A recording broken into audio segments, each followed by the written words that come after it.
Ahora vamos a hablar con Ana María Vega. ¿Cómo le va, Ana María? Hola, ¿cómo les va, Ariel, Emilio? Buen día.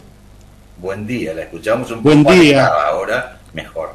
Bueno, vamos a abordar un tema que realmente es preocupante y más en estos días de mucho calor, donde se busca refrescarse en el agua, en las piletas o por allí. Aquí en Mendoza tenemos una problemática específica con los cauces de agua. Saben que según el Ministerio de Salud de la Nación, en 2019 fallecieron por ahogamiento 476 personas en nuestro país y 64 de estas personas eran niños menores de 5 años.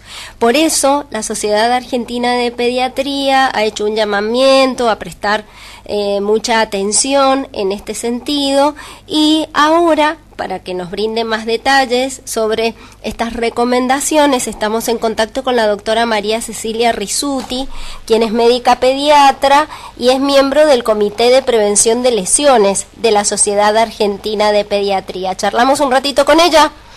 Vamos a darle paso entonces. ¿Cómo le va, doctora? Buen día. Hola, buenos días, Ana, ¿cómo estás? Un Muy poco preocupada porque te escucho mal. ¿Ustedes me escuchan bien? Nosotros te escuchamos muy bien, pero allí vamos a ver si nuestra compañera puede subir un poco el retorno, si Patricia puede mejorarlo para que nos escuches mejor. ¿Allí se mejoró un poquito? Más o menos, pero bueno, escucho.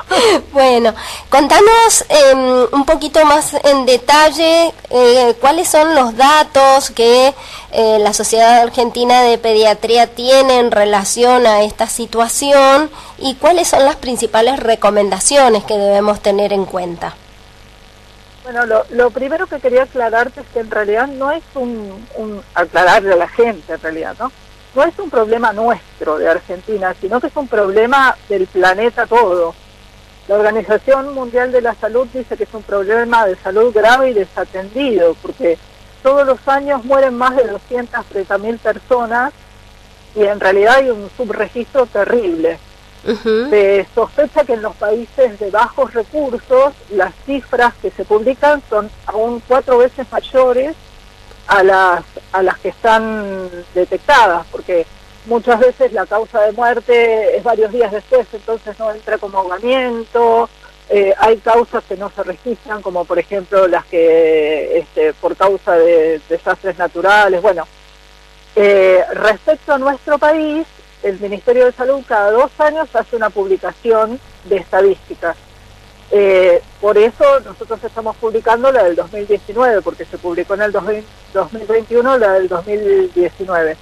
Sería muy interesante también saber qué pasó con la pandemia, porque los papás haciendo teletrabajo y con tanto tiempo de encierro, sería interesante ver qué pasó con los niños en ese lapso. Claro. Y respecto a estas cifras que tenemos actuales, sí, el grupo que más nos preocupa en pediatría siempre son los menores de 5 años, específicamente los deambuladores entre 1 y 4 años, y después hay un pico en los adolescentes también. Las causas son totalmente distintas, porque en los niños pequeños está siempre relacionado a sus cuidadores, y en la adolescencia más a la subestimación del riesgo, ¿verdad? Claro, y en este sentido esos riesgos se pueden bajar con acciones concretas. Muchas veces está la inquietud si enseñar a nadar a los niños y niñas es una forma de prevenir estos ahogamientos. Sí, claro que sí. Hay una serie de medidas. Siempre pensamos en la prevención como una cebolla, ¿no? Una serie de capas que se ayudan mutuamente. Que el adulto esté comprometido en el cuidado del niño es importantísimo, pero el aprendizaje temprano, lo más temprano posible de la natación, es otra de esas medidas. El vallado correcto de los espejos de agua, el aprendizaje de la población de técnicas de reanimación cardiopulmonar, políticas públicas que protejan a la población en los cursos de agua y que las instruya sobre los peligros.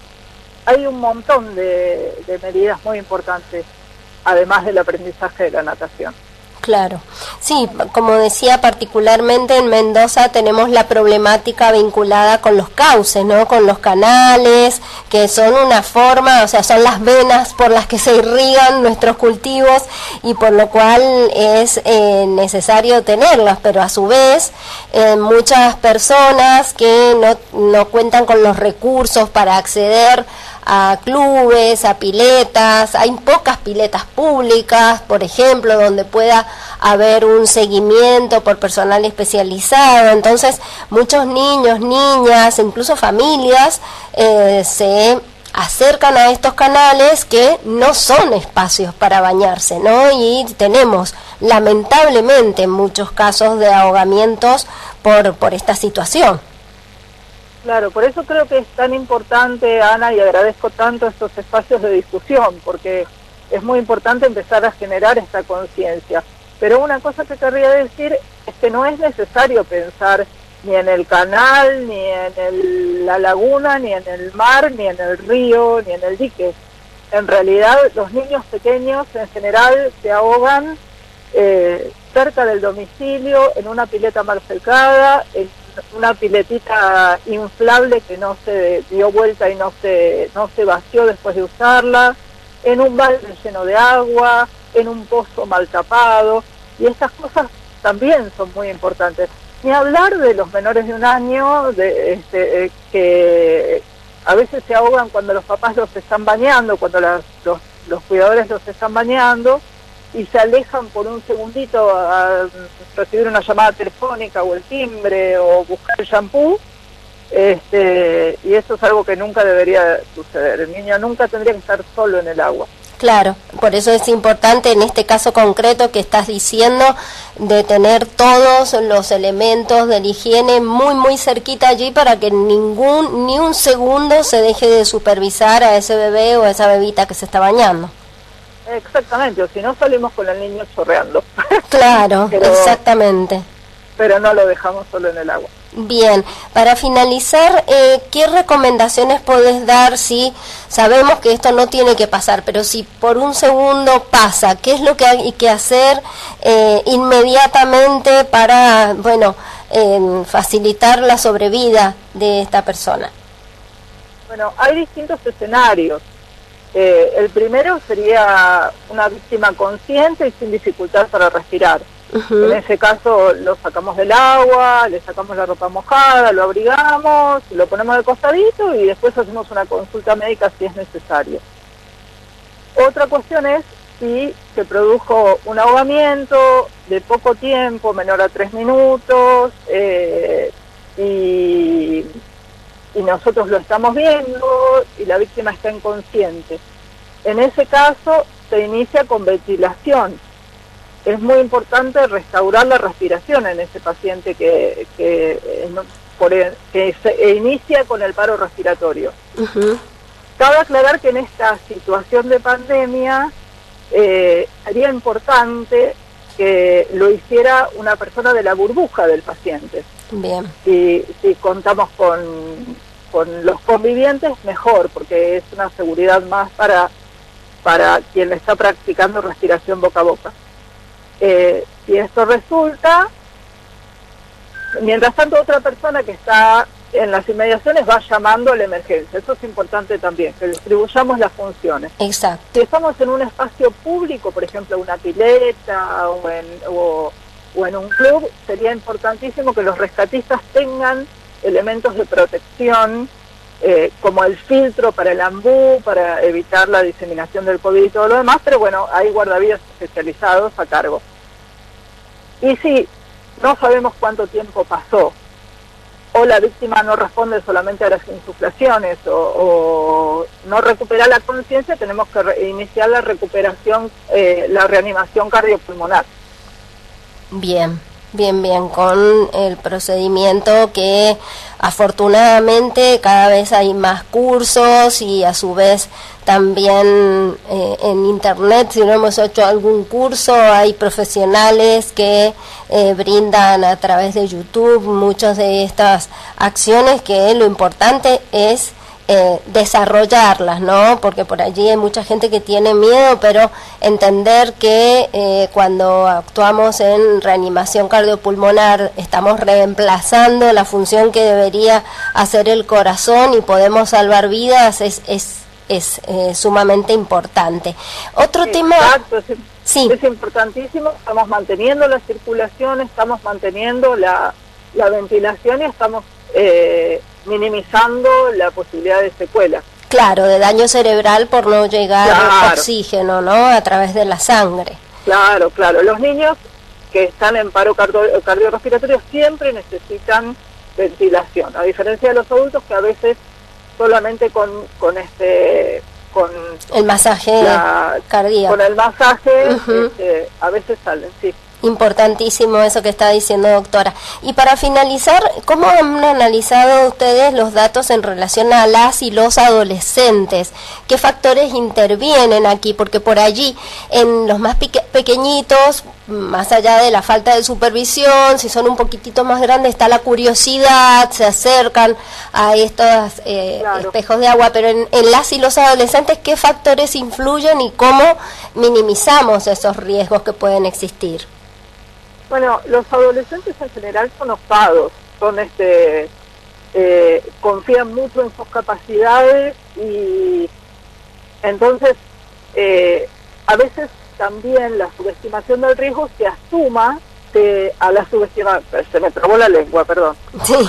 A la subestimación del riesgo se suma el consumo de sustancias como el alcohol o las drogas. Entonces creo que hay que enseñarles siempre a los adolescentes a ser prudentes, a no tirarse de cabeza en cursos de agua donde no vemos el fondo, en la pileta fijarse si hay alguien por debajo cuando se van a tirar, averiguar cuando van a hacer alguna actividad en el agua, qué características tiene ese curso de agua, cómo son las corrientes, cuáles son los riesgos, bañarse en playas con guardavidas respetando las banderas que puso el guardavidas por alguna razón, no incursionar en el agua solos, utilizar los chalecos salvavidas cuando hace alguna actividad náutica.